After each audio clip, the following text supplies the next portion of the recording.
It's working. Give it a few seconds. Gosh, and I got a fast internet service.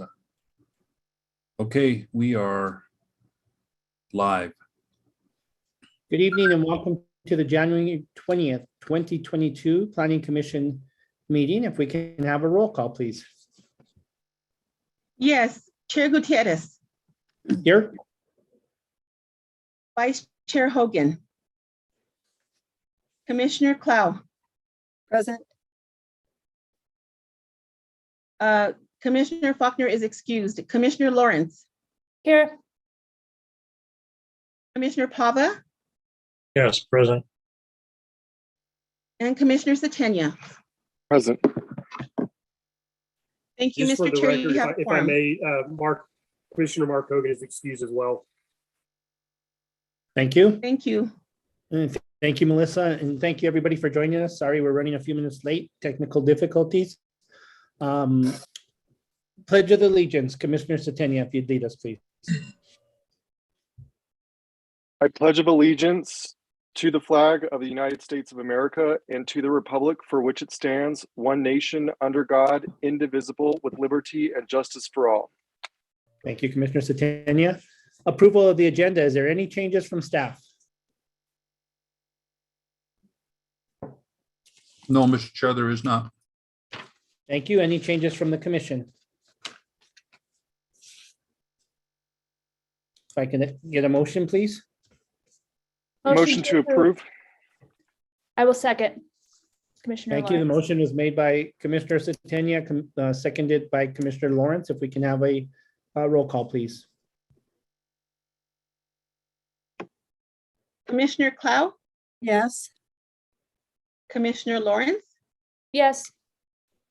Commissioner Pava, Yes, Commissioner Satenia. Yes. The motion has been approved. Okay, and I think Patricia's going to have me voting since there's only 5 of us. Is that correct? Oh, okay. Okay, Chair Gutierrez. Yes. Thank you. The motion has been approved. Thank you. We have no minutes and no findings or old business. So we'll be moving on to new business. And there's 2 cases that'll be heard simultaneously. It's case 2021-4373, 5300 Los Alaris Drive Village at Los Alaris Development Plan. In case number 2021-4374, 5300 Los Alaris Drive Village at Los Alaris Lot Split. Mr. Logston is the case manager on this, and if you would like to present. Okay, thank you, Mr. Chairman, and apologies to the commission tonight. I'm working remotely from a spot that is not my normal place, and the signal is strong enough to generally work, but I find that when I run my video, that my voice will garble out. So apologies for that. You won't see me or a presentation from me, but as the chairman said, 2021-4373 is a development plan. Jim Siebert and Associates are the agent for Capital Advantage LLC et al. And RPNN Santa Fe LLC, who are the owners. And he's requesting preliminary and final development plan approval for a 332 unit apartment development at 5300 Los Alaris Drive. The property that they're going to develop will be approximately 17.8 acres after the lot split. It is zoned C2 and it is within the Los Alaris master plan area. And just for clarification, this is just one of these odd things. The lot split is a part of this. It's going to create the parcel that will allow the development of this property, assuming you approve it. The lot split is not something that, while there is a case caption, this is not something that the Planning Commission has to take action on. This is actually an administrative approval, but it's put in there just for context so you guys understand where the lot comes from. Because if you go on a map right now, you can't come up with a 17.8 acre lot. You're going to see a 26 acre lot. So just to clarify that, and I did clarify that in our recommendation for approval and the motions. But it is a pretty straightforward case. The Los Alaris master plan does support the density they're proposing. It is a permitted use in the C2 zone. If I don't know how hard y'all looked at some of the comments, there were some traffic comments that are in your packet as unresolved, and yet the applicant has resolved those with Wilson and Company. And there's some things about signal timing and so forth, which no longer applies. So at some point before voting on this, I would suggest that Mr. Siebert run through which of the specific conditions we can eliminate. And again, apologies for that. That just kind of came up literally today. But I will pretty much leave it at that because I know Mr. Siebert is going to have a proposal or a presentation here. Staff does recommend approval of this because again, it's supported by the Los Alaris master plan and so forth and the zoning. And so I recommend approval. And again, the motions are there in your staff report on the beginning of the second page, should you agree. And I'll leave it at that for now. Thank you, Mr. Chair. Thank you, Mr. Logston. Mr. Siebert, you have a presentation for us?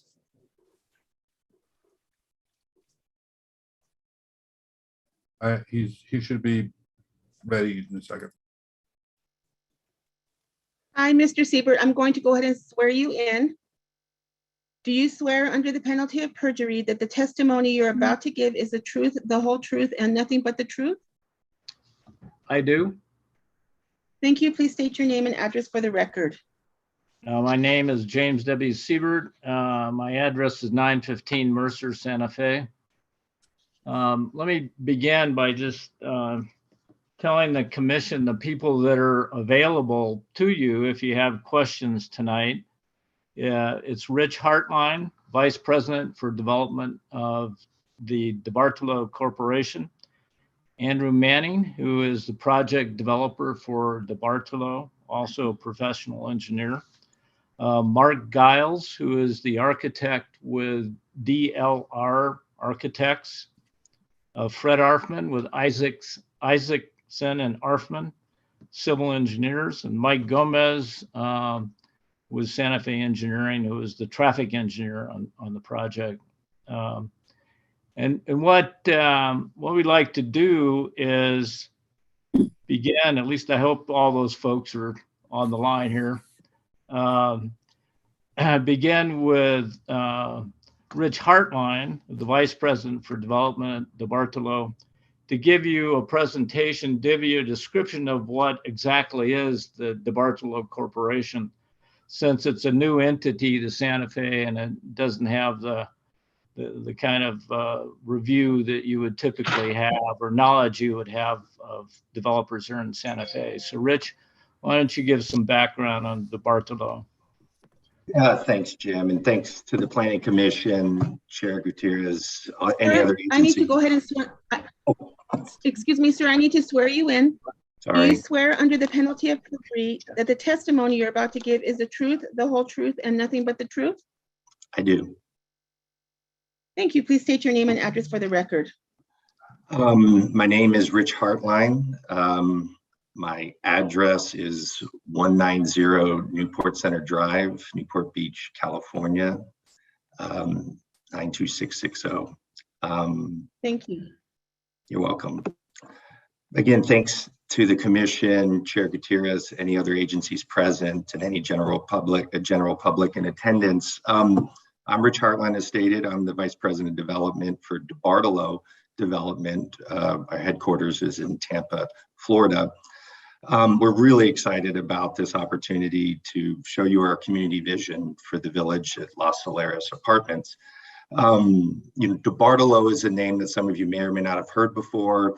There's a very well-known, our chairman's football prowess with the 49ers, but his father and the development company has been around developing real estate for over 70 years.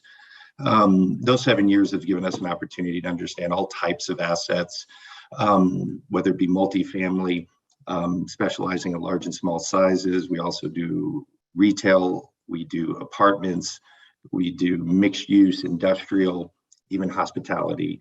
What we do and what we look around in opportunities throughout the US is market dynamics, just like the city of Santa Fe has.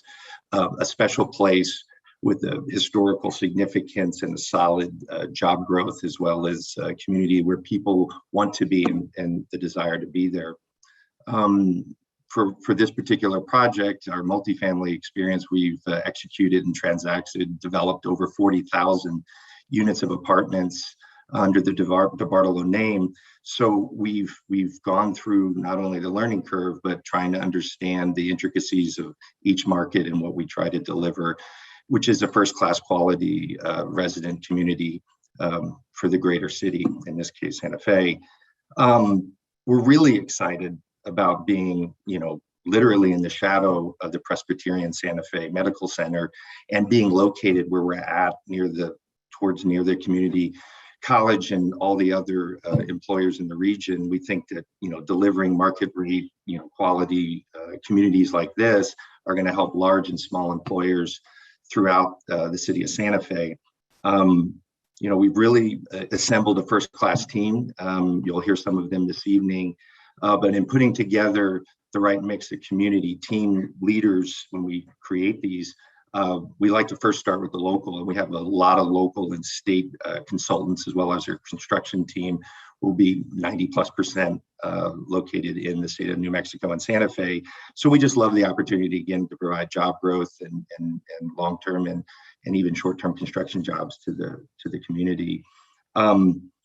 We also bring in our national knowledge of what's going on in apartment communities throughout the US, whether it be the ever-growing and changing amenities that are demanded by the residents. And, we really like to be on the cutting edge and delivering those. And in some of our presentation tonight, you'll see it. We haven't gone in great depths of it, but I don't think there's anything like we're delivering right now or planning to deliver to you guys in Santa Fe. And we really enjoyed everything that's going on with this community and the growth and what you guys are doing. And we've spent a lot of time trying to make sure we meet every one of your requirements and even exceed those requirements, which I think you'll see or hear in some of the reports tonight. Again, thanks for giving us the opportunity. I don't want to run off of the tooth and just say, the rest of the team will deliver the details and everything about the project. And we're excited about the village of Los Alaris. Thank you. Thank you. You're muted, Mr. Siebert.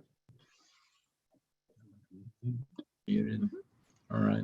So I'm going to do a PowerPoint presentation on the project.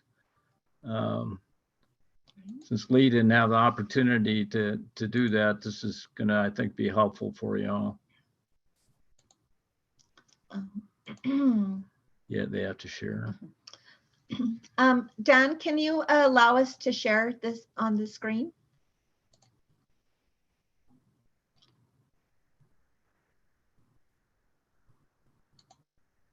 Okay. Thank you. Thank you, Dan. Okay. Let's see.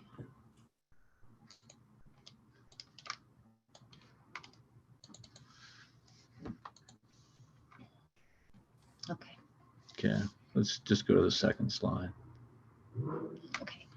Can everyone see this? Okay. All right. All right. Here we go. I always worry about that. Do you have a pointer on this? Can you get a pointer? See. I think this. That's just it. don't want to erase. That's an eraser, but it highlights the I will text. not. All right. So the black line is the outline of the property where the village of Los Alaris will sit. It's surrounded on one side by Los Alaris Drive. The main entry will be off an existing roundabout that sits here. There's another access on Wellness Way. This is Promenade that provides a connection between Wellness Way and Los Alaris Drive. And then there's Entrada Norte that comes down, intersects with Promenade. And the advantage of all this is that it provides multiple points of access to the property that minimizes the amount of impact in any one intersection. This is right in, right out, left in. This is fully signalized, this being Los Alaris Drive, and Wellness Way is also fully signalized. The property, as Lee pointed out, is zone C2. And in fact, everything around it is zone C2. This side of Las Alaris Drive is C2 down to the Arroyo Chamizo here. This is the Super Walmart. This is commercial here. This is a multiple various units of commercial here, from a credit union to fast food that's along Cerrillos Road. The main kind of structure here is the hospital. And to the right is the future development for more additional clinics.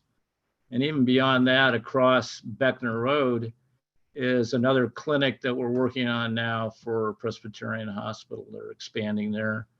South of the Arroyo de los Chamizos is also scheduled on the master plan at Zone C2. It's also scheduled for pretty intensive development. You know, a major kind of regional shopping center was anticipated for that particular tract. So let's go to the next one. Can I do that? Okay. So this shows you where it is in relationship to the kind of the larger area of Las Alaris. This is I-25 here. This is the clinic that I was telling you about that has been approved and is currently under construction. The site's sitting here, and what I really wanted to point out is the relationship to the regional park that was dedicated by Las Alaris.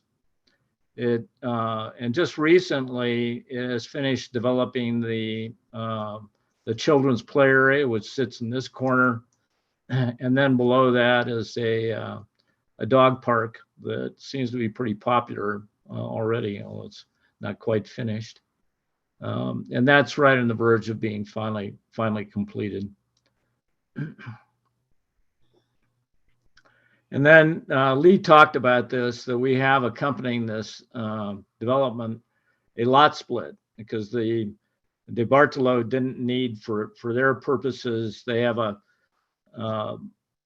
size in mind for every community. In this case, it was around 332 units. And the land they needed sits in this particular area here. There is the Arroyo Chamizo, so part of this is actually part of the floodplain, the Arroyo Chamizo floodplain here. The remainder sits here, and as Lee pointed out, this is actually an administrative action. It's not something, because it's a lot split and it can be handled administratively. It's not something that the Planning Commission needs to act on, and it was just provided to give you a sense of scope on the project.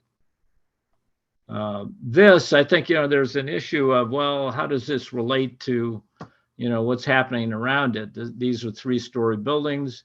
Is there an impact to, surrounding land uses? In this case, you have a setback from Wellness Way at the closest point of 442 feet.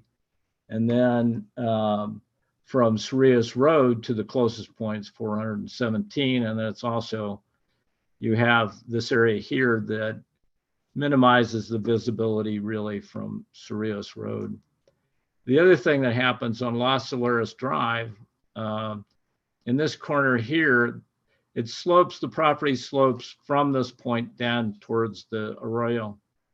So this area has to be excavated. So it sits about 10 feet lower than Las Alaris Drive. So it minimizes the visual aspect as you would be driving down Las Alaris Drive. It does become less as you go down, and it's right around here. It's about 5 to 6 feet below the grade of Las Alaris Drive.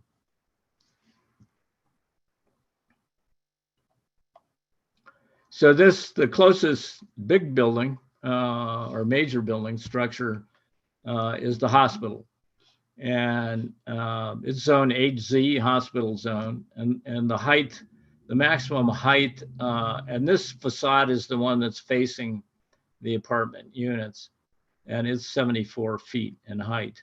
And we'll get to something here in just a bit about how does that compare to the village of Las Alaris. And these are the development standards for C2 zoning.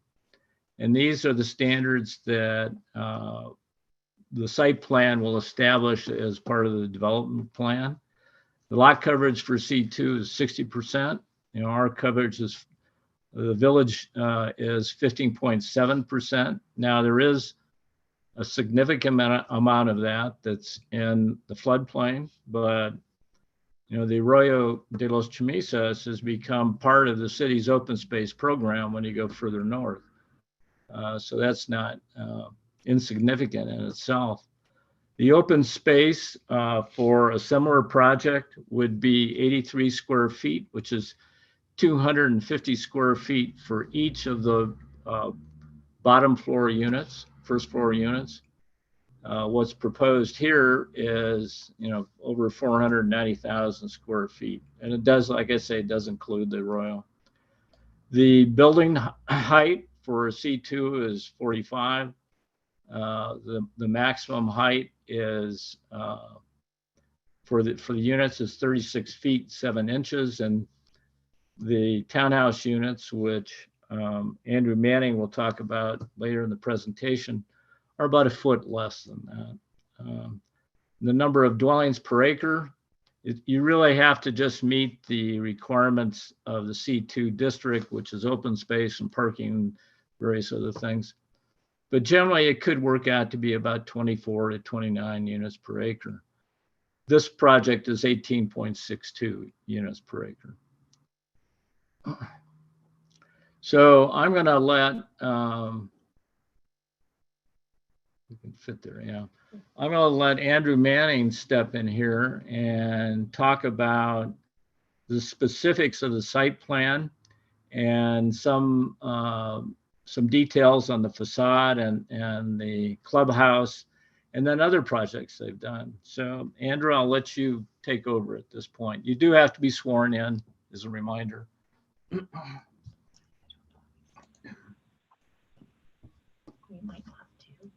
Okay, do you swear under the penalty of perjury that the testimony you're about to give is the truth, the whole truth, and nothing but the truth? I do. Thank you. Please state your name and address for the record. My name is Andrew Manning, and I work for DeBartolo Development, and our office address is 4401 West Kennedy Boulevard in Tampa, Florida, 33609. Thank you. So thank you, Jim, for that overview, and commission members. I'd love to take a few minutes here and go through the site plan itself and highlight some of the development aspects, including the apartment units themselves and the layout of the site and access and pedestrian circulation. So I wanted to start out briefly by just highlighting the types of multifamily units that we have in this project and how they are incorporated into the site. So with 332 units on this site, we primarily have two different building types. As Jim noted, there's a townhome building type, and that is located in the upper left-hand corner. Those are for rent townhomes, but they are laid out and designed like a traditional townhome, where they would have parking on the first level with some entrance space. And as you take the stairs up to the second floor, you have your living space and third floor bedroom space. And so those would be, there are, in those buildings, there are 16 two-bedroom townhome units, and there are 16 three-bedroom townhome units. And so it gives a little bit of a mix for larger families and people that want some additional space in a townhome style project. And we located those specifically along Los Alaris Drive and Promenade Boulevard to provide a street frontage for this project, so that we wouldn't be placing the backs of the buildings, you know, out towards the public view. We wanted to capture that with this design and with this layout. And so those are focused in that upper left-hand corner of the site plan, and provides one type of building structure. And the other type of building structure are more of a traditional, what we call our apartment flats, or the one-story, a one unit, as individual unit on a floor. And so what is interesting in this project is the flats themselves are accessed by 2 different stairwells, and they're a combination of 1-bedroom and 2-bedroom units. So within a single building, there's going to be 10 1-bedroom units and 10 2-bedroom units, and that totals for across the entire site 150 1-bedroom apartment units and 150 2-bedroom units. So when you do the math out, there's 45% of the units are 1-bedroom, 50% of the units are 2-bedroom, made up of apartments and townhomes, and then 5% of the units are 3 bedrooms. The layout of the apartment unit buildings themselves, we wanted to obviously capture the arroyo as a feature and as part of the open space. So the units along the arroyo really do face out, and all of the floors overlook the arroyo and capture that view. And internal to the site, the apartment buildings themselves face out to generally the green space that runs between the units, where you see the landscaping and the basin and the open areas themselves. With this layout, I wanted to touch upon the parking itself.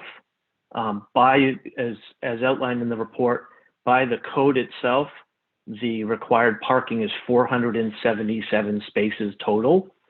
And this layout in the project as proposed includes 519 total parking spaces. So we're roughly 9% greater than code from a parking count. And the other aspect to this parking layout that we think is a very significant benefit is that within each of these buildings, there are enclosed garage door parking spaces. And so it might be hard to see on this image, but where the buildings face a parking lot, there are garage doors in 12 parking spaces per building enclosed in the building itself. And that totals 228 parking spaces that would be covered with a garage door. That equates to 44% of all of our parking on the site. And the remaining 291 spaces are the open air spaces that you see between the buildings and along the driveways throughout the site to serve the various buildings. And that's 56% of the parking. So the other aspect to this project is obviously incorporating the open space and making this community feel walkable and a living space where people can gather and where they can get together.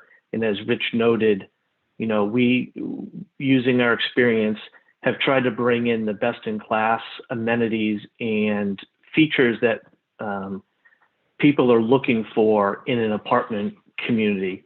So obviously, as we take a look at this project as a whole, our main access driveway is off of the cul-de-sac on the north side of the site, which is the top side of your screen. And we come down in a boulevard style entrance. And as you approach the site from that entrance, we're bringing you right into the clubhouse and the main amenity area and entry for the site.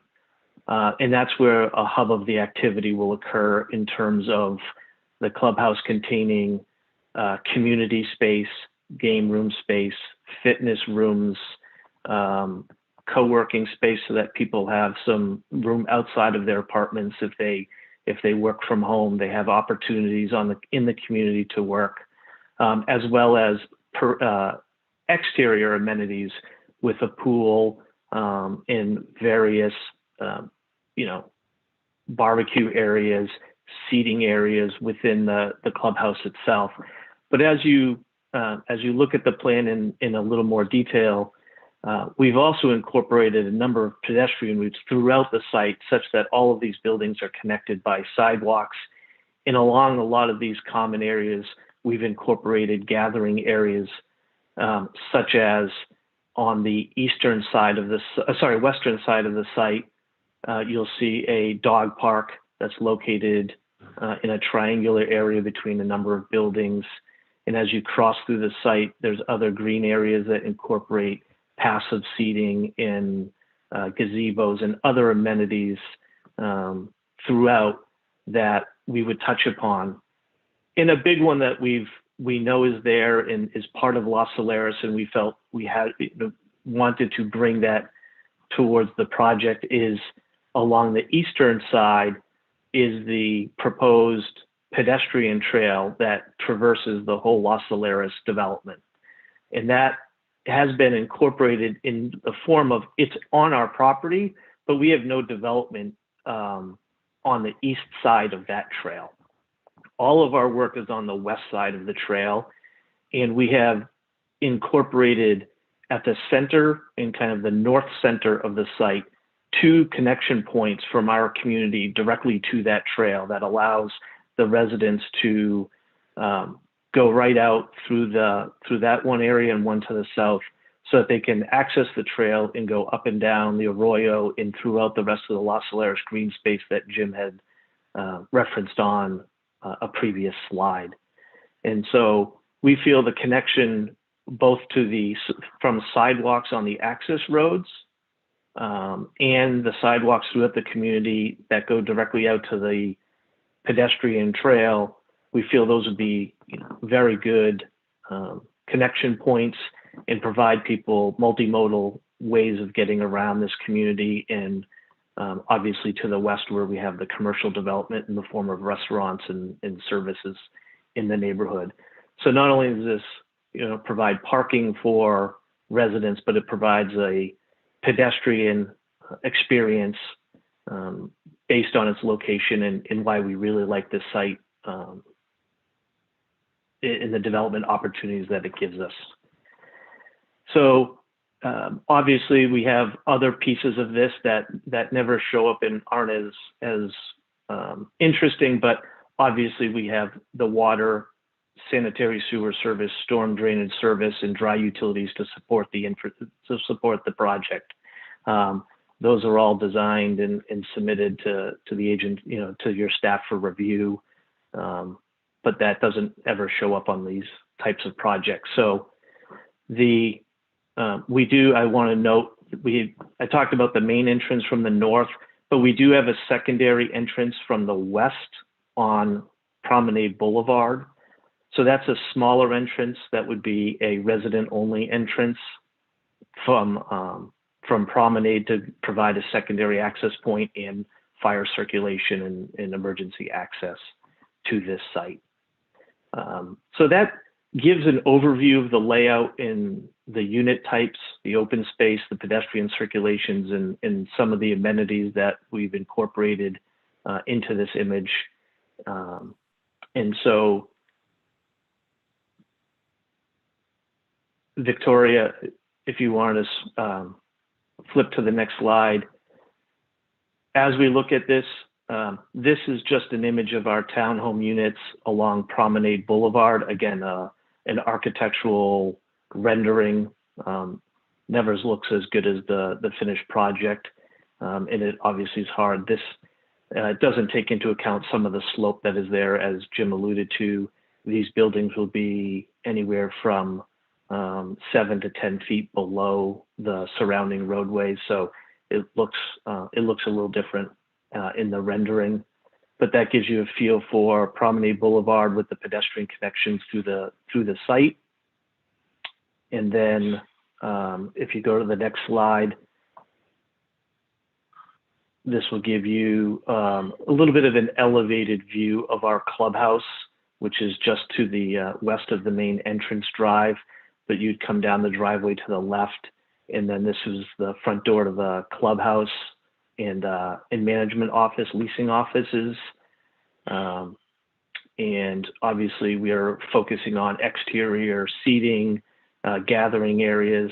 The building that's in the upper right-hand corner attached to the clubhouse would be the fitness room with the equipment overlooking the pool area. So we feel this is a great gathering spot and a central location for the residents of the community to focus and gather with family and friends that while they're living in this community.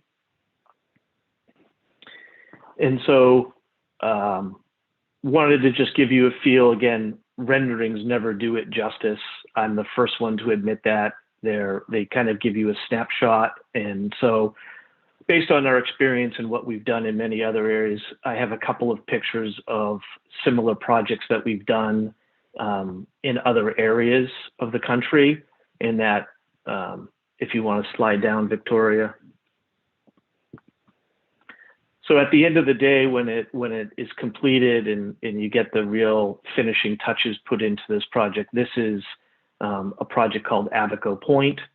Abaco Point, obviously you can see this is our clubhouse with some of the architecture of buildings behind it, particular to this community and this neighborhood.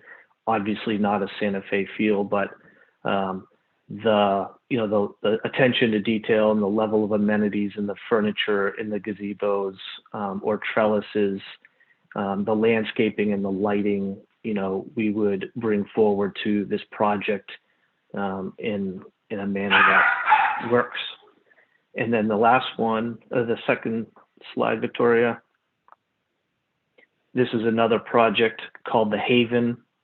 So again, just kind of gives you a representative feel. They are both Florida projects for reference, but they give you an idea of the outdoor space, the attention to detail and the architecture, and really looking at every aspect of it. So with that, I don't want to take up too much more time at this point. I'll turn it over to Jim for wrapping it up.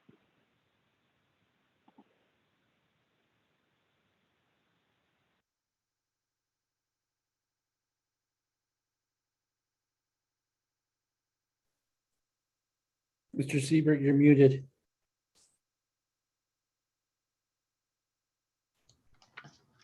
I just have two final comments. One is on the ENN that two people showed up for the ENN, one from the dialysis clinic across the street on Las Alaris Drive. And he just wanted to state that they have to, whatever happens on the water system on Las Alaris Drive, his water system can't be interrupted because it's critical to the health of his clients. So, we will be taking that into consideration. The other was the hospital administrator of Presbyterian Healthcare Services that just said, this is great. I mean, we really need something close to the hospital that we can entice our folks to come here and work here. The other thing is that in terms of the staff report, we are in agreement with the conditions of approval as stated in the report. And in terms of the technical corrections, probably half of those technical corrections have already been completed. But with that, we'll take any questions you may have. And like you said, we have other consultants here to address any issue you may have. Thank you, Mr. Siebert. Secretary Clow, you have your hand up.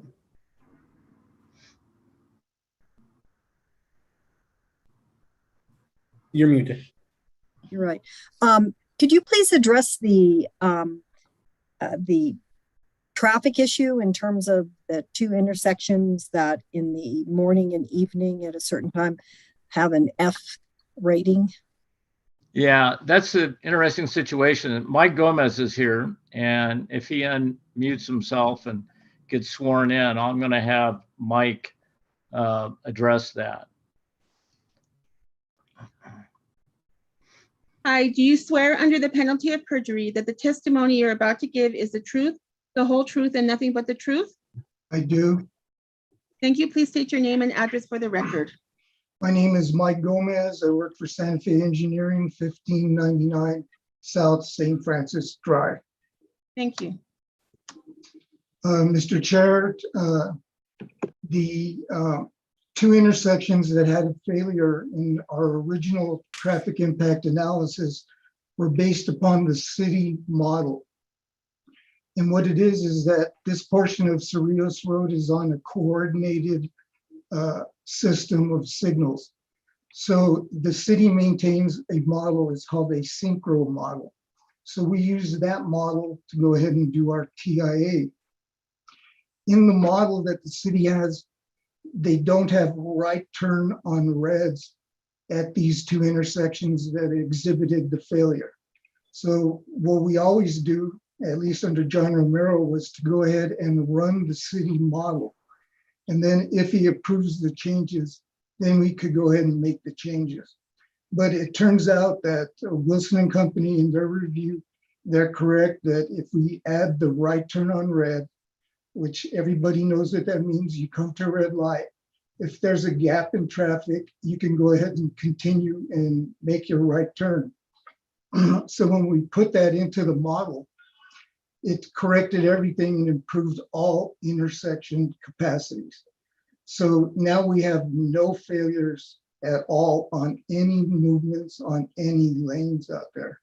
So there is no need to go ahead and do any timing, although timing on coordinated signals on an arterial like this should be done every 5 to 10 years.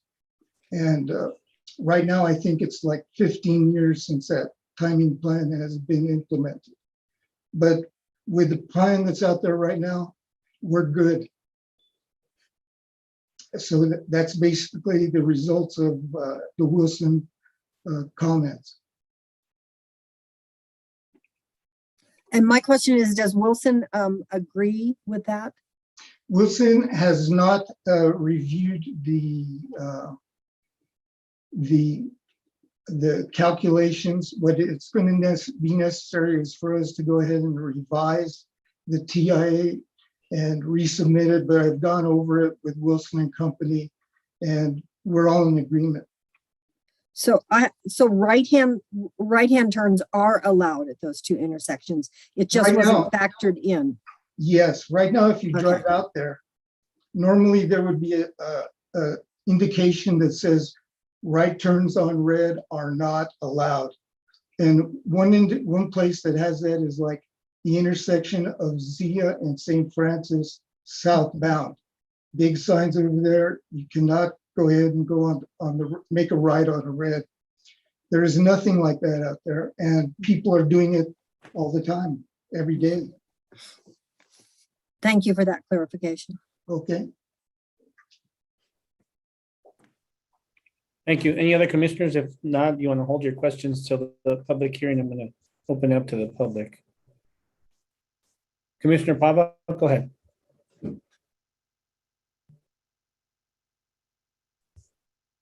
Yes, thank you and good evening.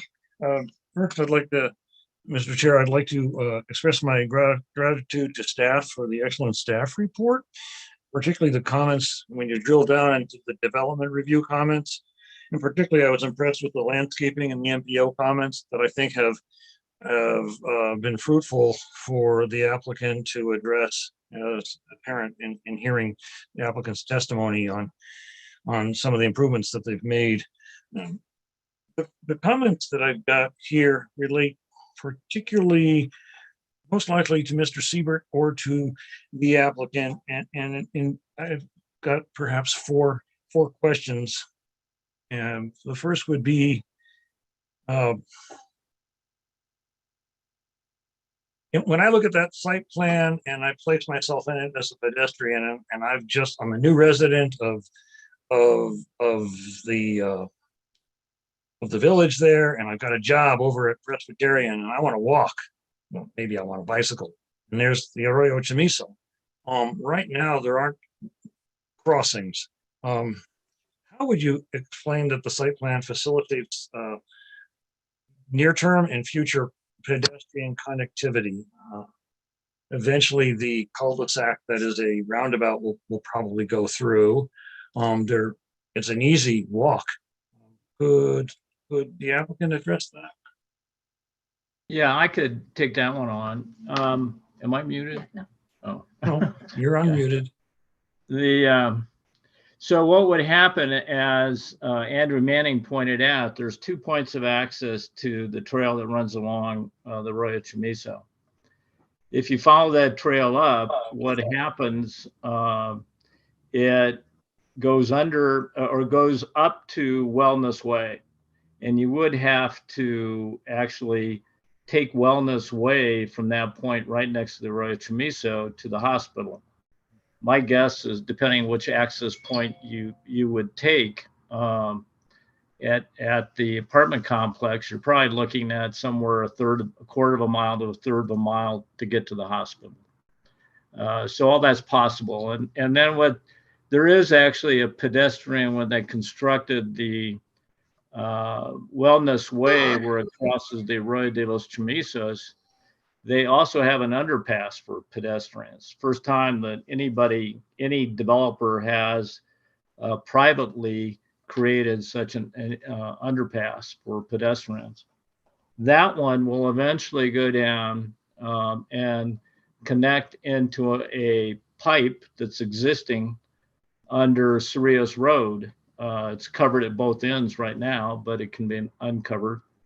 And that will take you into the Terra Contenta area. And, so you could theoretically, at some point in time, you could ride from, Terra Contenta on a bicycle all the way up to downtown Santa Fe. So was that sufficient in terms of the explanation? Yeah, I appreciate that. Follow on, more specifically, from inside the development, I see pedestrian paths that head out toward the arroyo, or at least to the units facing the arroyo. Those units will get a nice view of the arroyo. Will there be any way for residents to access the arroyo through the fencing? Yes. There's a wall of fence. Yes, this is Rich Hartline, Commissioner Pava. There's two, key fob gate controlled accesses to the arroyo from the eastern side. Thank you. That was something that was a little unclear to me. Maybe it was in the details of the plans that we were reviewing. Thank you very much, Mr. Hartline. A subsequent question would be, and that's helpful because a great deal of your open space is the arroyo. So being able to provide access to it that way makes a lot of sense. I was curious to know if you could tell us if there are any other Bartolo apartment developments in New Mexico at this stage, or is this your first? This is our inaugural multifamily development, yes. So we have a number that we're working on, none in the city of Santa Fe other than this great location and what we're trying to achieve here tonight. But we are looking at other places as people continue to move to your state, as you well know. And my final question would be to the applicant or Mr. Siebert. In general, can you give us some idea of what you're expecting the rent range to be for these 330 units, the 1 bedrooms, the 2 bedrooms, townhomes? Obviously, you must have some idea in mind. It's not a requirement approval, obviously, but yeah, well, we here on the commission are very concerned about affordable housing or housing variety and density, and missing middle housing that is an issue in Santa Fe. So I was just curious. Yeah, and the way we approach that is before we showed up today, and definitely before we submitted for this opportunity to develop this great community, is this idea of affordable, which to be clear, we're paying the fee in lieu on top of our development. But in this case, we size the apartments and provide the amenities like the workspaces that Andrew Manning talks about.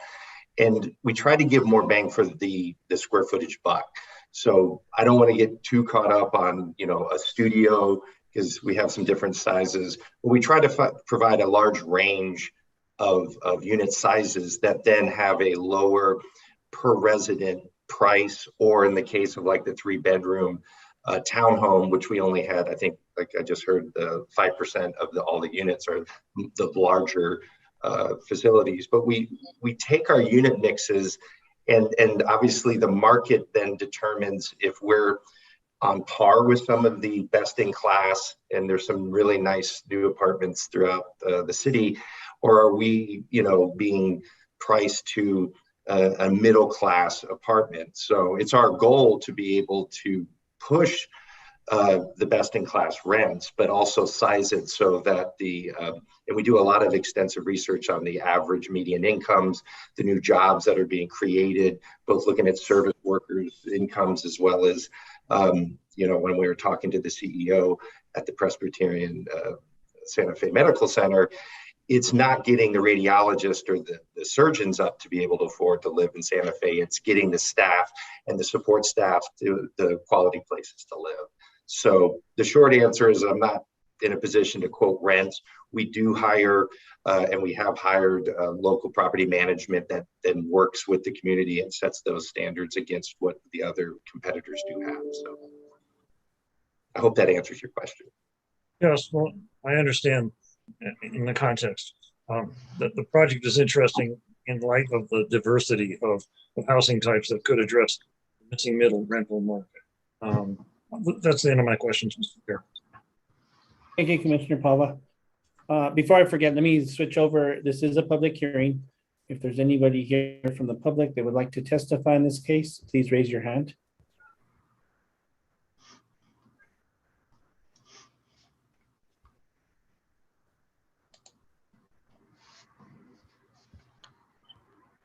Anybody from the public?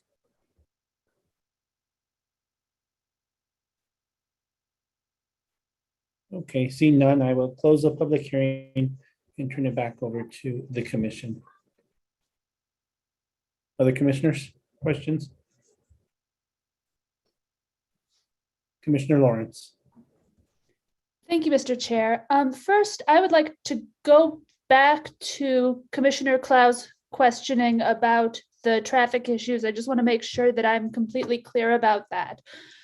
So the traffic analysis that had been initially done that had shown that there were some failures at certain intersections did not include analysis of people turning right on red. I see nodding, so I assume that is correct. And there is no signage currently regarding people not being able to turn right on red. It was just how the analysis had been done previously that assumed that no one would be doing that. And without that, all of the intersections clear and are acceptable. You believe, but you're having additional communication to confirm that with the city's traffic engineer contractor. Am I correct about that? Mr. Chair, Madam Commissioner, you are correct. And the report will be forthcoming before recordation of any of the documents. All right, thank you. I just wanted to make sure that I understood that completely. My other question was about the affordable housing. I had seen in the application materials that this project intends to pay the fee rather than incorporating any affordable units into the project itself. And I was just wondering if you might be willing to indulge me and comment on why you are choosing to pay the fee rather than including any affordable units in this case. I mean, it's fairly formulaic in the approach. We work through many cities in the US. Everybody is trying to tackle the problem and is balancing of first and foremost, the shortage of any housing. And every town that we do go to in city is 5, 10, 20, 30,000 units short. And then this constant balance of trying to deliver between the costs. We're reading about inflation every day, but really the way the city of Santa Fe has laid it out and the rules that have been put in place, we walk through the pros and cons of trying to guesstimate what that is and then how it impacts both the financing of the project and also the success of the project. So I don't have any flowery words to then say, you know, we could, and it was a close, I think at the end of the day, any place we go that the cost benefit analysis and what happens if it's close, we have no problem identifying and creating actual affordable units within the apartment communities. There's no hesitation for any other ill-conceived reasons for doing it. But, you know, in going through it, using our consultants or analysts, as well as the financeability of it in the larger open market, we chose to go to the fee route. Okay, thank you for that. I think that that's a reasonable explanation. I was just curious about what your explanation was. It's a fair question. Thank you. Mr. Chair, those were my questions. I don't have any others. Thank you, Commissioner Lawrence. Staff, Mario has his hand up. Who's Mario? Is that part of your team, Mr. Siebert? Somebody that wants to add something, or? Mr. Chair, that's our consultant from Wilson. Oh, okay. Good evening, Mr. Chairman and members of the commission. I really wanted to just take a. I need I'm to go ahead sorry. and swear you in. Yes. Do you swear under the penalty of perjury that the testimony you're about to give is the truth, the whole truth, and nothing but the truth? I do. Thank you. Please state your name and address for the record. Mario Juarez Infante. Our address is 4405 Masted Street Northeast in Albuquerque, 87124. Thank you. Briefly, I just wanted to, the issue about the level of service has been brought up a couple of times. I wanted to just reassure Mr. Chairman and the commission that Mr. Gomez has been in contact with our office and assures us that he will address the comments that are in your packet. We have no reason to believe that he won't.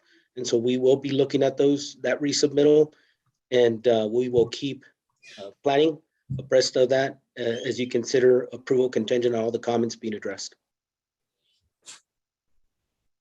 Thank you, Mario. Imagine you're going to stick around in case there's any other questions. Commissioner Setenia, you're next. Yeah, I have a couple of questions, but first I wanted to ask Mr. Klug a question from staff's perspective. We're dealing with 3-story buildings within our built environment, and I've previously asked that we be provided site sections and that we require developers to provide site sections. I appreciate, Mr. Siebert's explanation, and I'm more familiar with this area in terms of the topography. So I have less reservations about this particular project, but I think that it's important to understand versus trying to explain how the height is going to impact surrounding businesses or surrounding residential environments. So have you all made that a requirement, or have you, how can we get that included in these packets? Thank you, Mr. Chair, Commissioner Setenia. So this project actually went through the pre-app and DRT prior to the comment that you had made recently. So they were not subject to that. And we have not instituted that requirement, but I think staff should take note and, encourage, moving forward, encourage the, developers that are coming forward to, provide that information. Okay.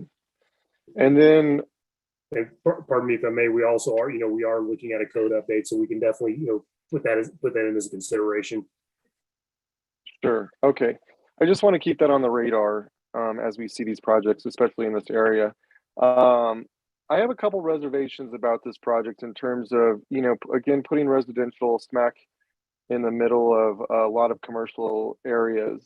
I know that it's been done across the street in previous decisions that I haven't been part of. However, even in the staff's report, there is not only a need for housing in our city, but there's also a need for commercial businesses.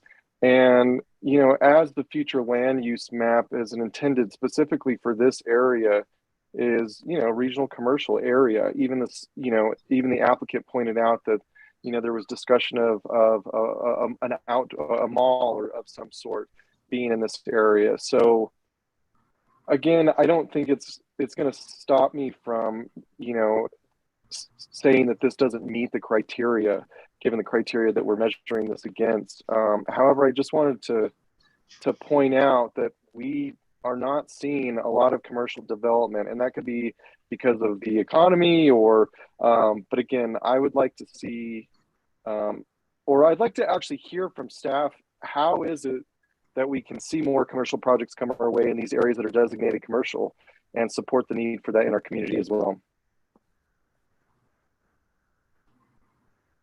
Commissioner, Chairman, Commissioners, Commissioner Setenia, I don't know if I can give you an answer that would satisfy you on that.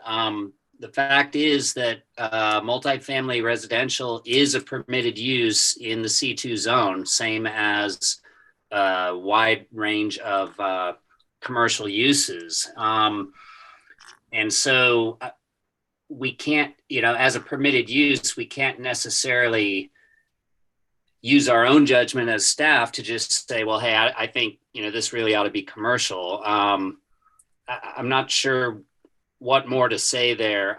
We're taking the projects that come our way, like, what can I do as staff to encourage commercial development there? I just don't have a good answer. Commercial development is not coming our way in the same quantity.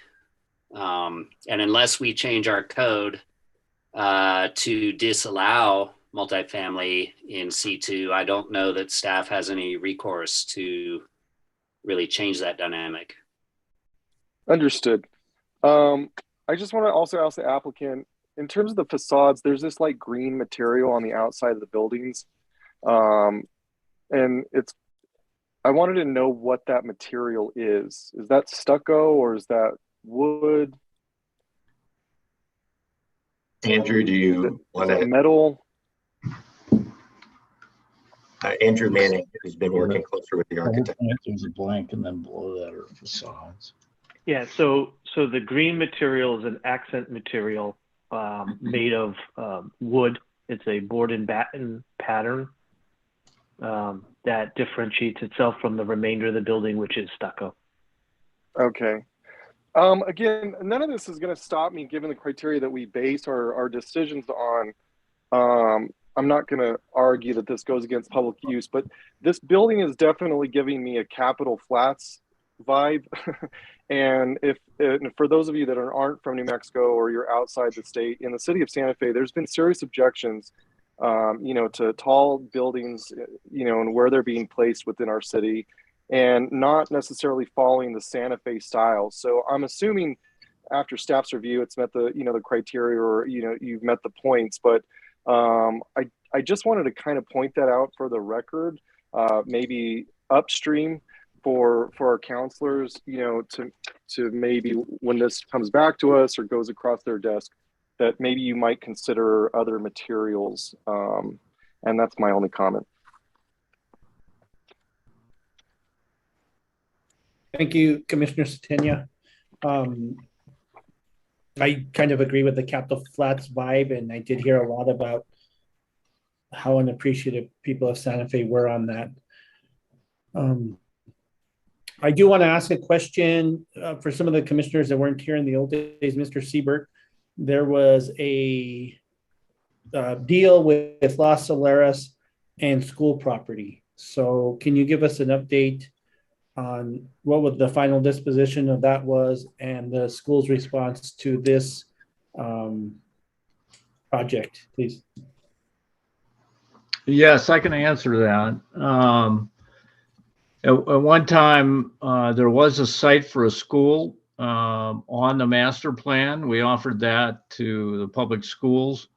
They said it didn't work because it had too much topography to it and it was too costly to develop it from a site standpoint. We offered them two other parcels that actually were not on, well, one was on the property, but it was determined by the school board it was too close. It was next to I-25. They didn't like that. So the ultimate resolution was that the developer paid them money in lieu of land. And that was worked out. I'll make you bet that was worked out 4 or 5 years ago with public schools. Okay. Can I make one comment to Mr. Satenia's concern about this being residential and there should be more, we should be looking at more commercial. One thing that I deal with, major retailers on a regular basis that come to town that want to, we're looking at doing projects, but their whole thing that, drives what they can actually do in terms of retail sales is housetops.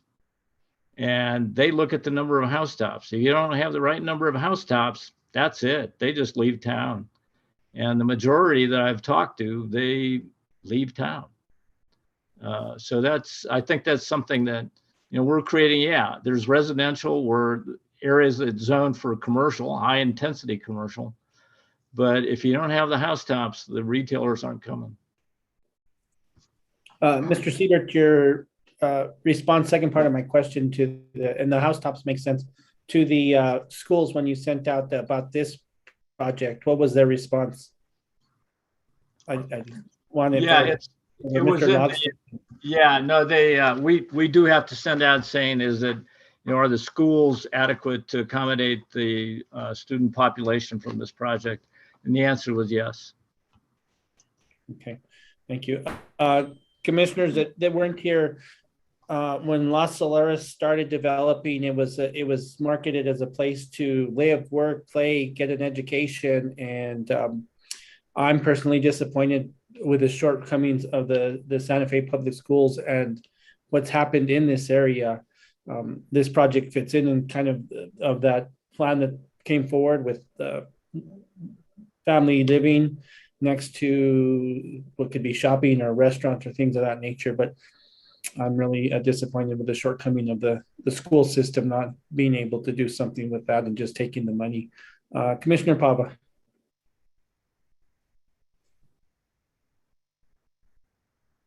I just wanted to say that I pretty much agree with what Commissioner Satinha just said about in referencing to the flats that are closer in to town near Cordova and St. Francis. Of course, that's a different area of town, and Tierra Contenta is certainly developing its own identity. Although I must say that when you look around there, even the dollar store, I think, does the Santa Fe color scheme and everything around. On the other hand, I looked at the green and the other color palettes on the submittals, and I thought, well, we're a big enough place to probably allow some variety, even in rapidly growing areas like Tierra Contenta. So, it's. I think this is an issue that's going to come back with other developments. Those of us that read the morning paper, look for those letters to the editor and others expressions of dissatisfaction about opinions about how the city is growing. And once again, this has to do with you're talking about proposing a new revisions to the code. You might want to put the cart before the horse and start looking at a new general plan, and that's something I'll bring up later under staff communication. Thank you, Commissioner Pava. Any other commissioners? Commissioner Satania. Yeah, no, I appreciate Mr. Siebert's comments. And I mean, while I was thinking about this, trying to understand the economics, and yes, the more people drives actually commercial business to come in. But, I think this becomes another argument for a general plan of, a revision or an update, and that the need for that and the urgency for that, such that, while yes, C2 does provide that we can have these types of, residential places within this zone, how are we, as new commercial business comes in, where are we going to put that? I mean, originally this was an area for that to take place. So I'm just interested in if for the future, where is that commercial business going to be going? And I think, again, an argument for a general plan update. So that's my only comment. Thank you, Commissioner Satania. And you had mentioned earlier, Commissioner Satania, about maybe if this goes changing color scheme, if it goes to council, and I think this is the final stop. Is that correct, staff? Yes, that is correct, Mr. Chair. Okay, so if I can add, for what it's worth, I did bring up we as staff do, share some of the same concerns about architecture and so forth. I think most of the commission will understand this, but just to put a little perspective on it, it's like I've often said that our architectural points scheme was written by somebody who gets Santa Fe style for developers who get Santa Fe style and intend to build it. So in other words, it's a very oversimplified, you gain points just by not having windows 2 feet from a corner. Well, what does that really even mean? Well, the intent was like that creates the kind of massing you have in an Adobe structure.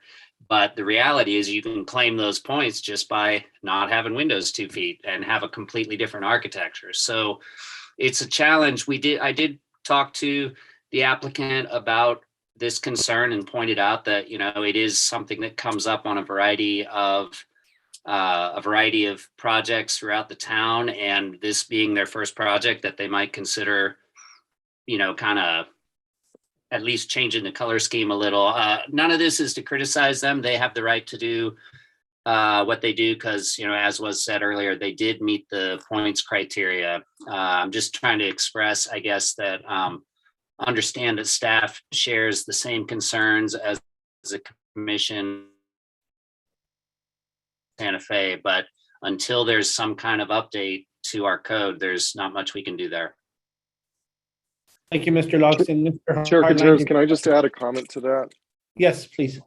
Yeah, I mean, I have a background in architecture, so I appreciate the design and, but understanding the city, it's easy for outsiders to come in and propose these types of projects. But I also think that it's important that we're being mindful of the community and the people that are from the city of Santa Fe. So, posting pictures of an outdoor space in Florida really is not supporting your argument for this culture, which is very unique to the United States. So, I appreciate hearing that staff is actually, communicating that to the developers. Obviously, it is your decision, and we would have to revise code.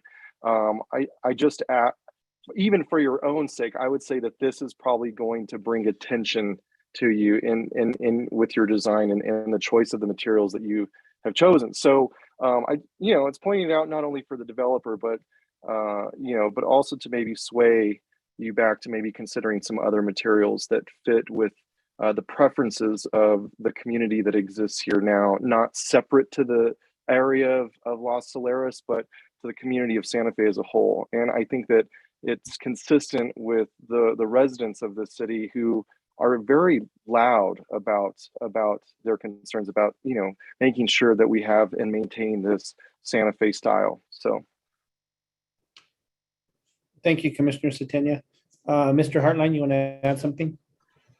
Yeah, I want to first say I applaud just the back and forth and discussions that are, important to you, the commissioners, and the city at large. So I'm not here to change anything you guys just said. I just wanted to speak to just a couple things. Lee and the team, Jason, everybody at planning, and our designers have been discussing this. And you guys do have a challenge when you draft up larger, design criterias and stuff, because there is a diversification in every city.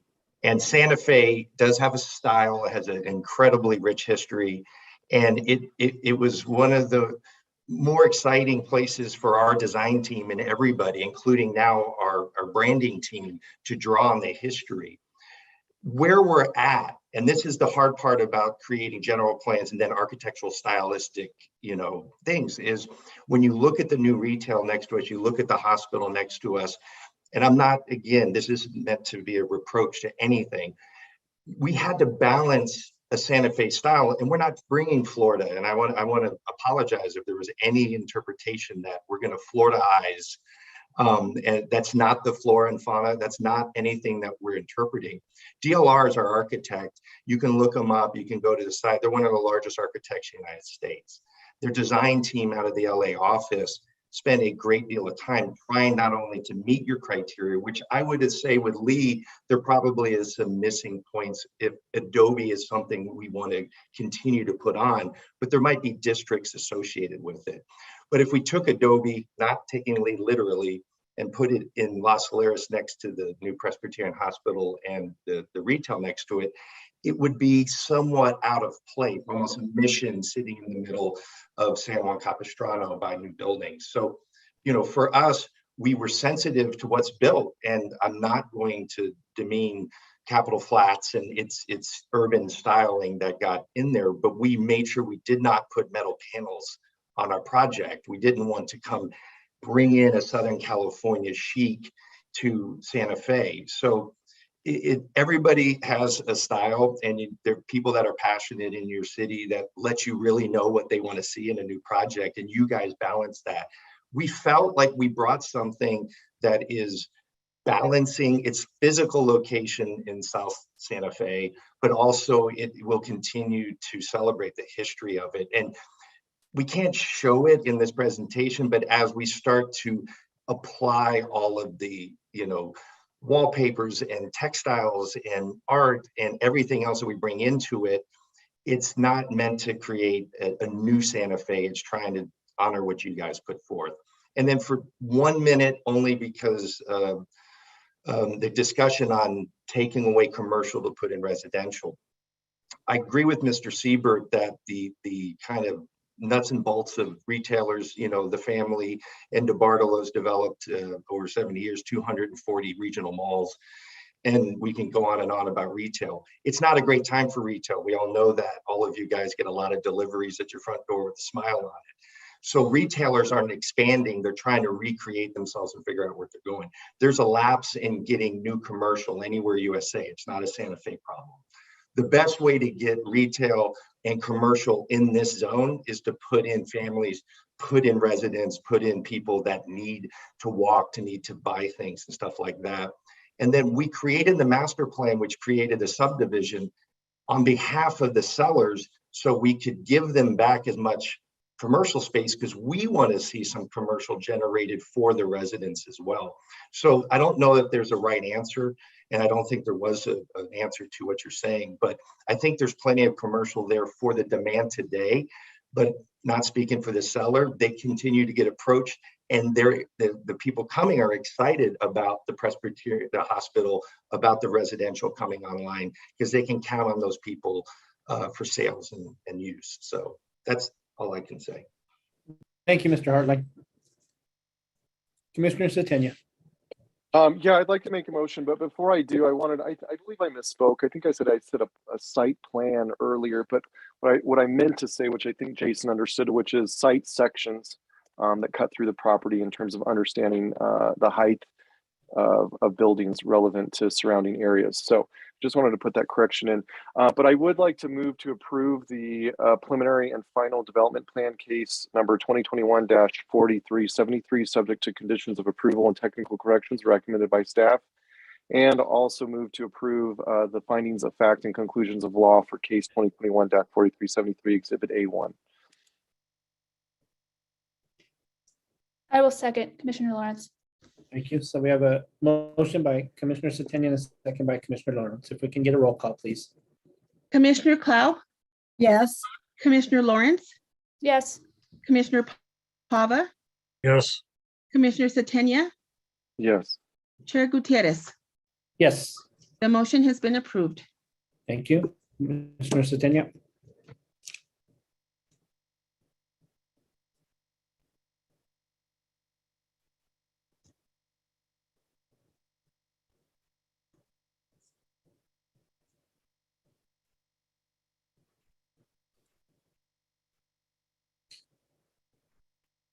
Commissioner Satania, did you do 4373 and 4374, just 4373? Oh, I'm sorry. I did both the 4374 doesn't need. Okay. Thank Yeah, you. 4374 is just the lot split. That's administrative approval. Okay. I think we're good. We're done. Okay, I do too. We're good, Patricia? Yes, okay. Thank you guys very much. Have a good evening. And moving on, I think our next is staff communications.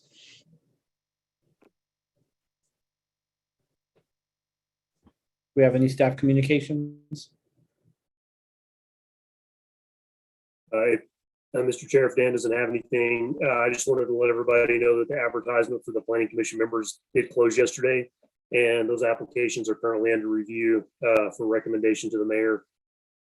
At this point, we did receive numerous applications, and so I think the likely schedule for governing body approval will be the February 23rd governing body meeting, and then hopefully we can bring the new commissioners on board at the subsequent planning commission meeting, which I don't have in front of me. I apologize.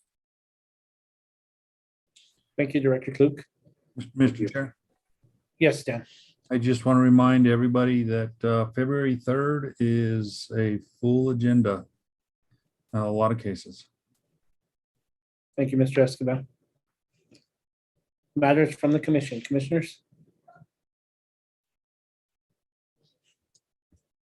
Nothing, Mr. Pava, did you have something you were going to tell us earlier, or you got it out already? All right, thank you, Mr. Chair. I'm going to withhold comments. I think I said enough for the record previously about the general plan, and other commissioners have reflected my thoughts as well. This is developing.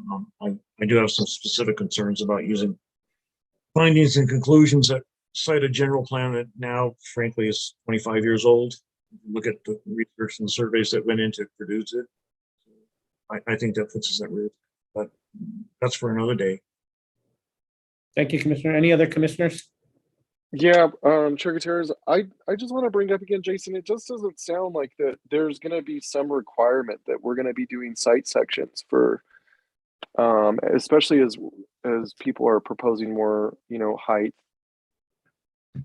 And I got that it came before those conversations, but things can also be added to the packet after the fact, correct? I mean, or we can ask, the developers to bring this information, even though it wasn't a part of their original, construction documents.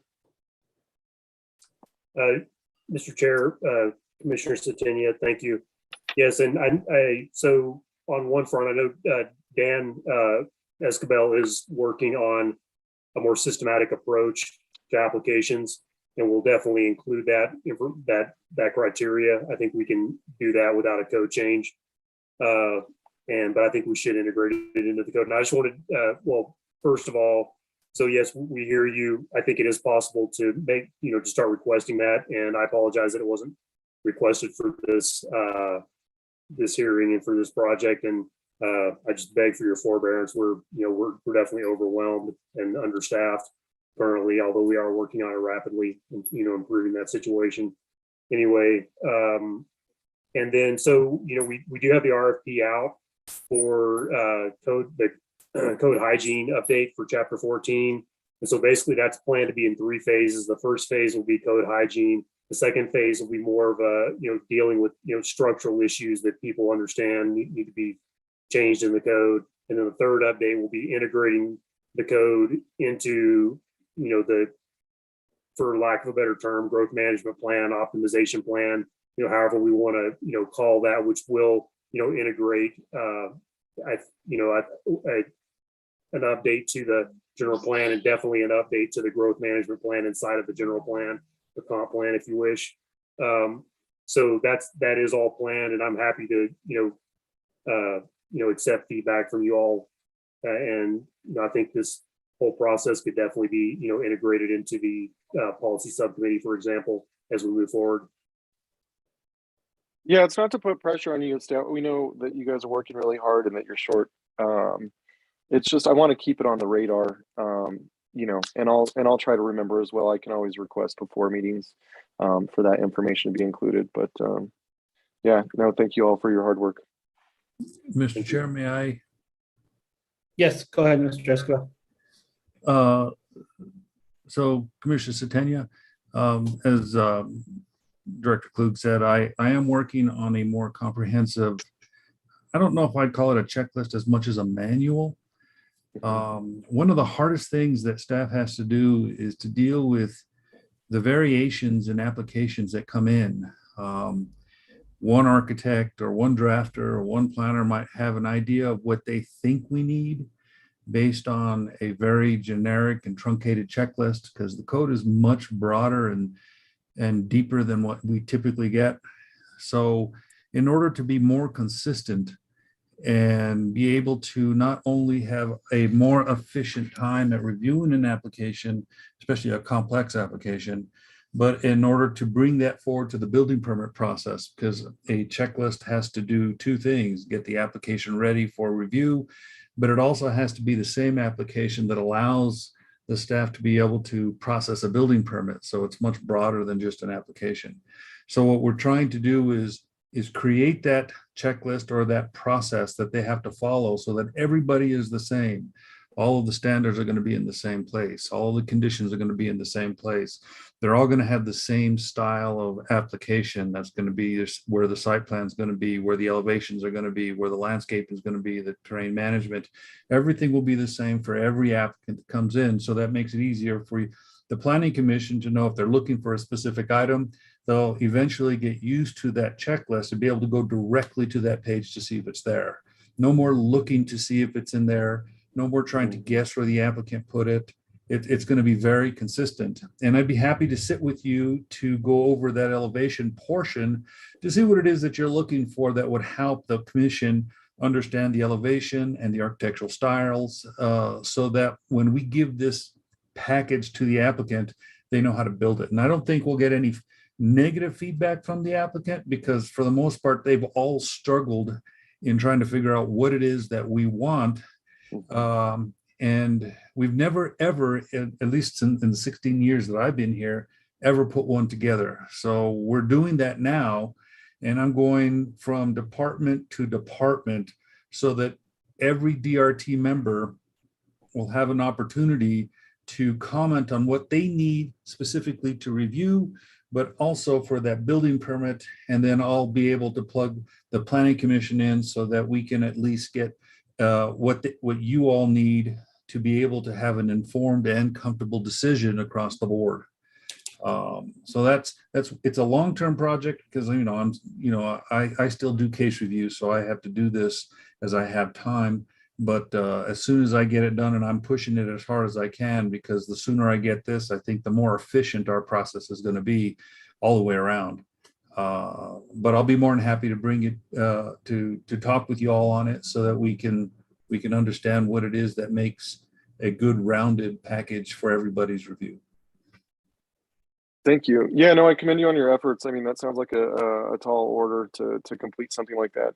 And I'm happy to talk with you about that specific section. I think for me, it would just include a benchmark or criteria of, if you're building over 2 stories, that you would be required to provide a site section and around surrounding areas. And, maybe if a range of elevation, if your elevation ranges, between 20, say 5, 10 feet or greater, that you're required to provide site sections. Something like that is probably what I'd contribute to that process. But I'm happy to speak with you offline about it. Thank you.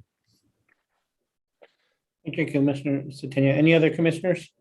Yeah, I have a comment to sort of a question to Dominic. I mean, I think it's important to be able to see what the height situation looks, but it becomes problematic when it's like in this situation, zoning or the master plan, or I don't think it was zoning, it was the C2. Yeah, it is zoning. C2 allows 3 stories.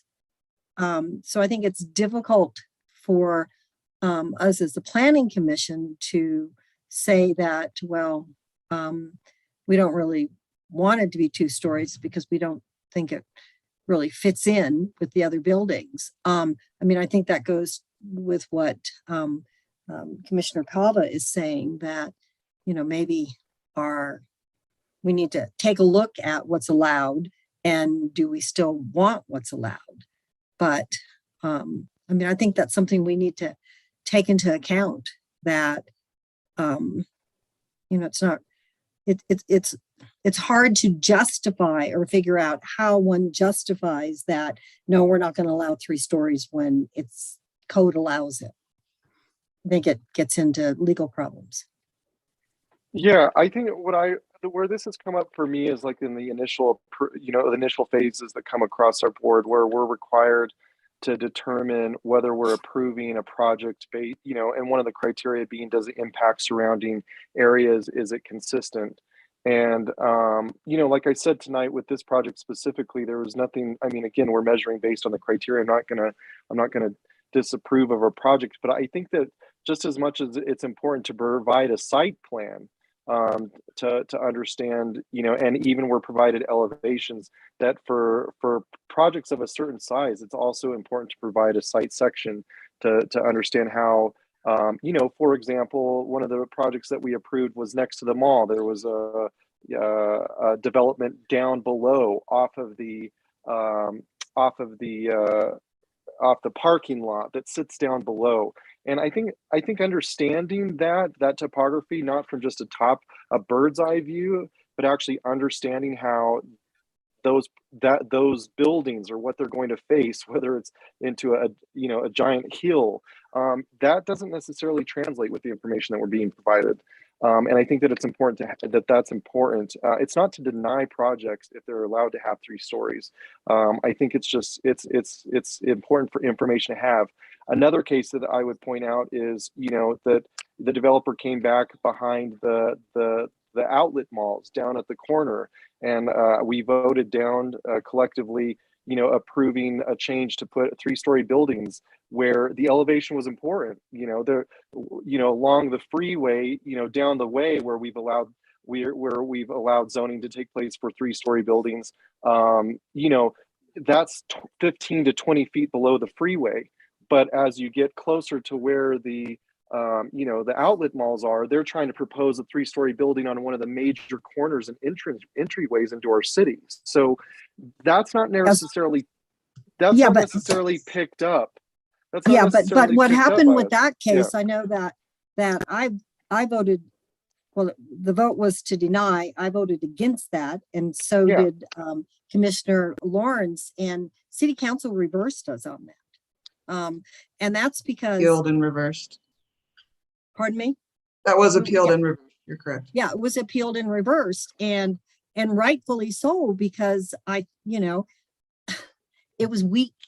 The excuse was weak. I mean, when code or when zoning allows, it's in rare situations like real major traffic problems or real major problems other than, it's going to be too high on the freeway, but it's allowed. So, and I think it's to, again, Commissioner Pavo's point that maybe, this general plan and zoning might be a little old, and it's time to take a look again.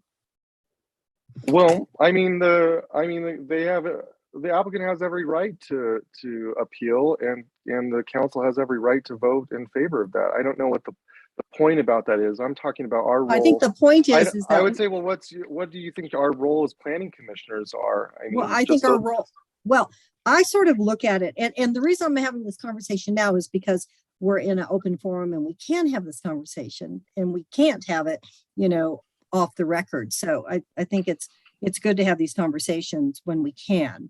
I sort of look at us as being not political, that we look at what code says, what the plan says, and we sort of follow the rules.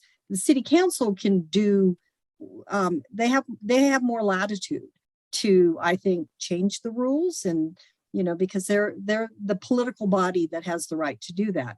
I mean, I look at us as a body that shouldn't be arbitrary and shouldn't change things, and that we should give the applicant, a fair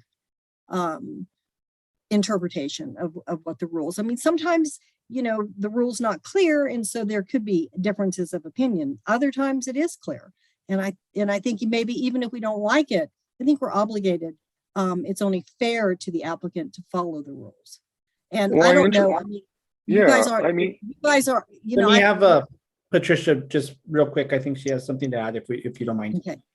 Yeah, thank you. The governing body, when they are hearing appeals from this board, they cannot set policy. They are following the rules as set out in chapter 14 or whichever other rules apply, as is this board.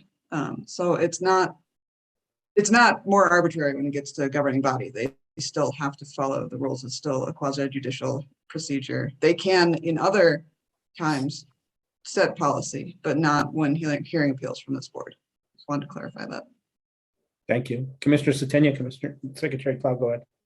Yeah, no, done. I respect those comments, but I mean, but I would also point out you voted against that as well, that project that we're referencing in terms of allowing a three-story building at the gateway of our city. And while the plan allows for that, just based on the zoning, I think we play a different role. Yes, we play a quasi-judicial role, but one of the criterion is approving a development plan that will not adversely affect the public interest. And I think that there is room for us as a planning commission at this level, especially with some of the backgrounds that we have here. We have a diverse set of backgrounds, including architectural backgrounds and planning backgrounds, to actually discuss those things as a part of a quasi-judicial process. It's not to say that we're setting policy or creating policy here.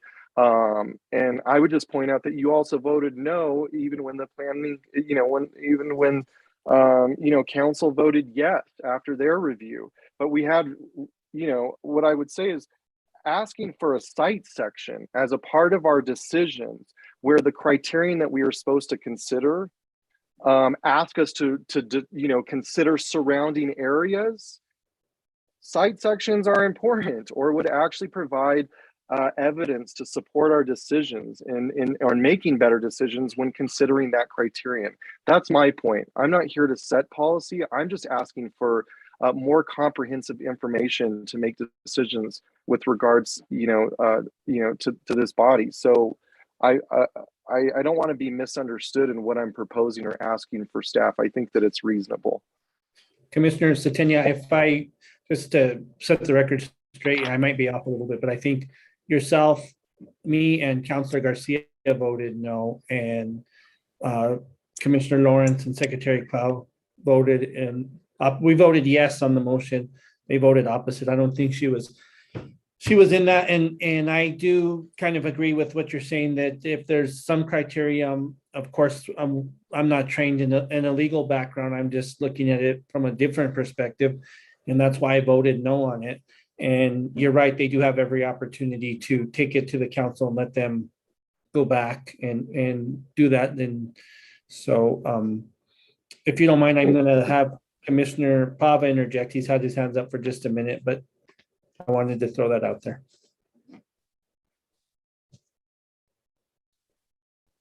You're muted. Feel much better now. I can put my hand down. Since I'm a newcomer to the commission, but have been a commissioner formerly with the city of Santa Fe and other planning commissions and on staff, my perspective is if we felt strongly enough about ahead of time, staff report needed amended findings, conclusion, yeah, part of our charter. It might be messy during public hearing, but it's been done before. It was previously on a commission, and my experience in planning for 3 years do that. I mean, the staff reports are nice, they're clean, they help us make decisions. But sometimes you get stuff like this that comes up, and if we can establish and find precedent with our own knowledge in chapter 14, citing the comp plan as Commissioner Santigman just did, I believe that's an avenue if and until the city commits to updating the general plan, because right now, I'm finding it a little bit uncomfortable in a caseload like coming up on February 3rd, where I'm sure we're going to have findings and fact and conclusions that are going to cite a general plan that, frankly, if I wanted to appeal something, I might just say, that's great, but your plan is out of date. It's kind of like in NEPA, you got an environmental impact statement that's 20 years old at the lab, and there's some vulnerabilities to basing findings of fact on things that aren't facts anymore. Because those decisions were made 25 years ago, and they did surveys and had public hearings and workshops. So I think, I mean, this is going to be up to the council and the mayor with our advice, but clearly within our purview as a commission to recommend that this process start, right?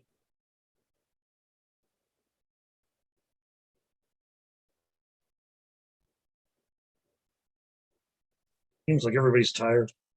No, I'm just waiting to see who's going to answer you. Director Klug. I don't know. Secretary Lau. No? Tell me to be quiet.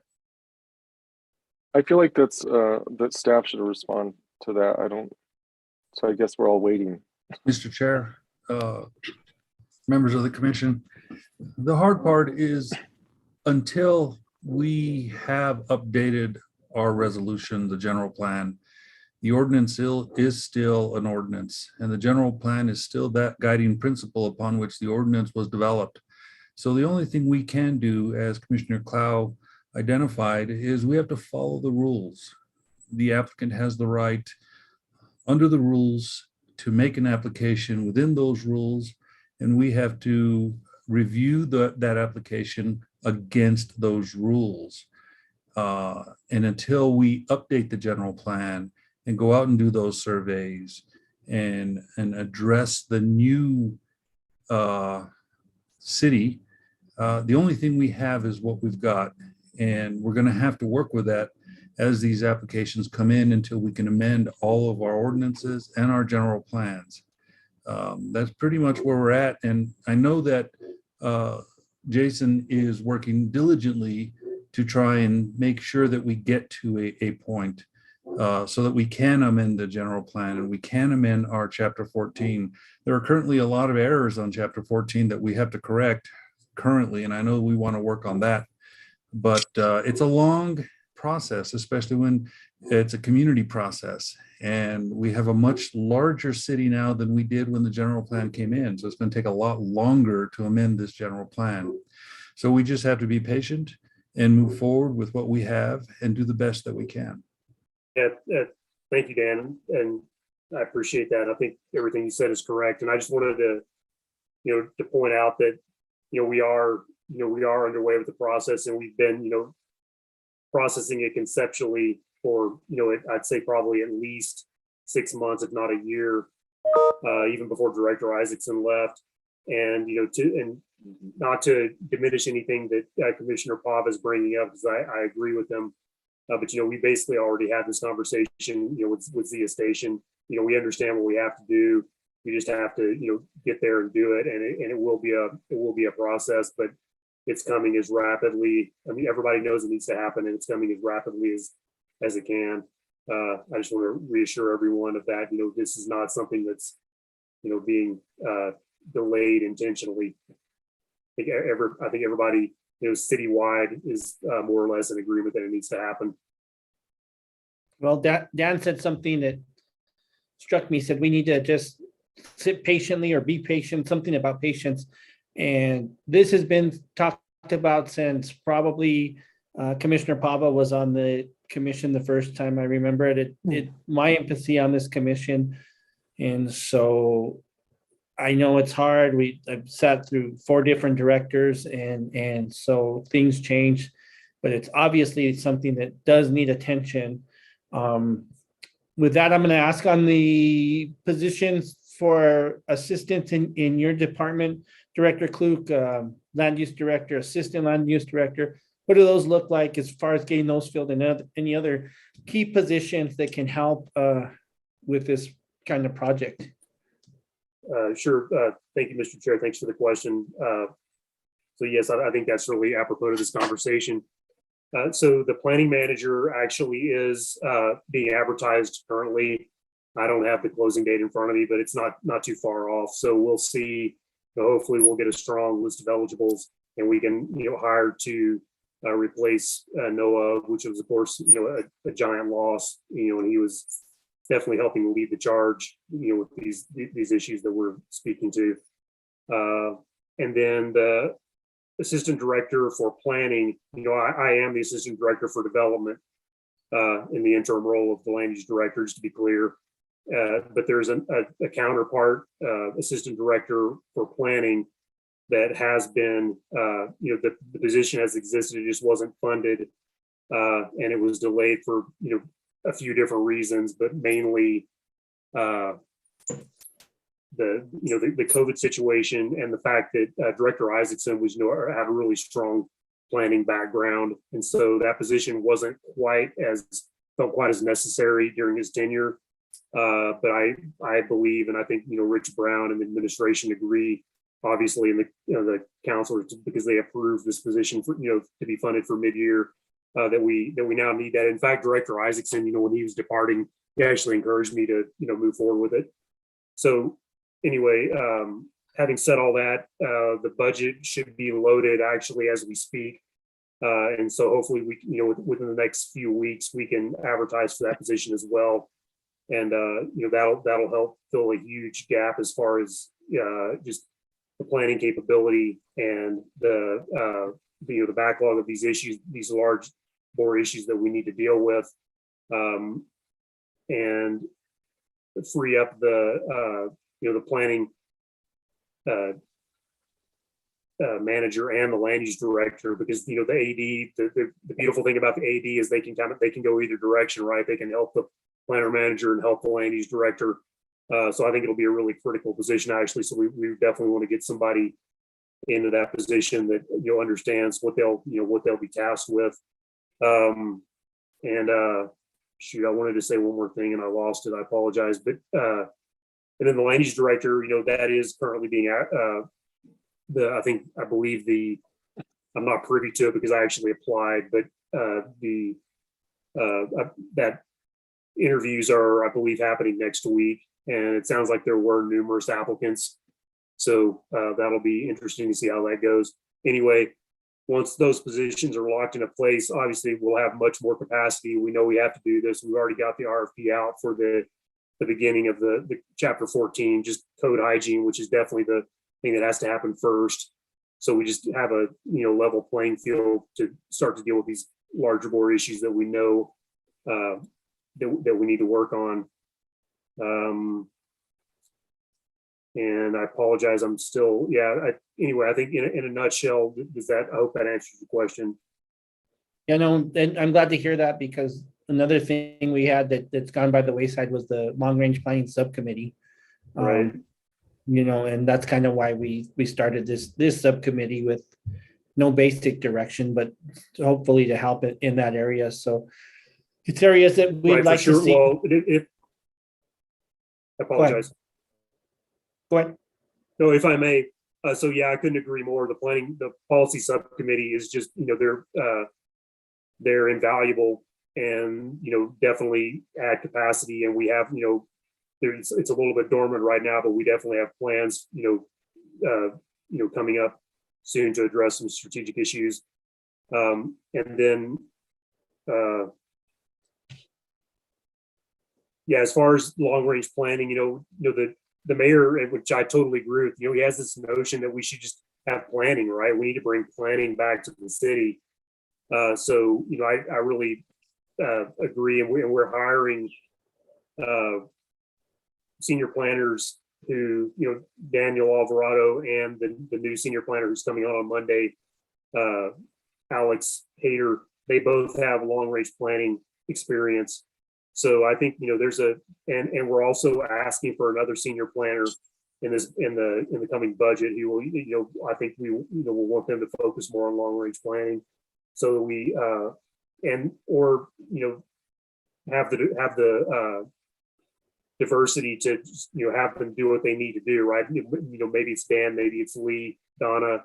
I don't want to pigeonhole people, but anyway, having that planning staff built up will definitely allow us to handle a wider breadth of these issues, including long-term planning and growth optimization.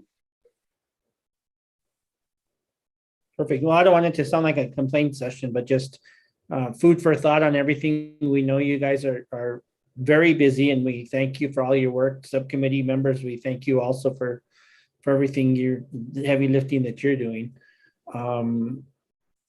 The other thing I want to say, I don't know if there's any other commissioners that want to say anything, but our agenda is loaded, like Dan said, for the first meeting in February. I set up the agenda so we can do final development first, since we've seen them.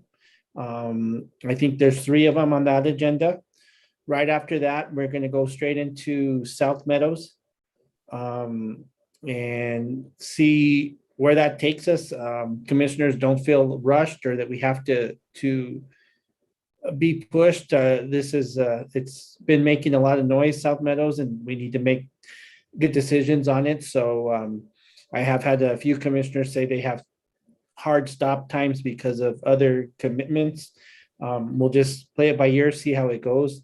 But whatever's left over, of course, will be pushed on to the second meeting in February. So we have some heavy lifting coming up in the next 2 meetings, depending on what we don't get through in the first meeting. So, Mr. Logston, go ahead. Thank you, Mr. Chair. I just wanted to point out that right now, the only thing on the February 17th agenda is Zia Station. So that in itself. I apologize, Lee. I believe that's incorrect. There is one other case. I think Dan could speak to that. Okay. I'm sorry about that, but I guess I just wanted to, raise that issue as well. Anything postponed is going on to what could prove to be not necessarily a crowded agenda, but a complicated agenda as well. Yeah, that's fine. So we'll get through it. Staff and commissioners will do our work and what we need to do. If there's anything else from any other commissioners. Okay, well, thank you all so much. Stay safe, stay healthy. We're adjourned. Good night. Good night. Night, everyone.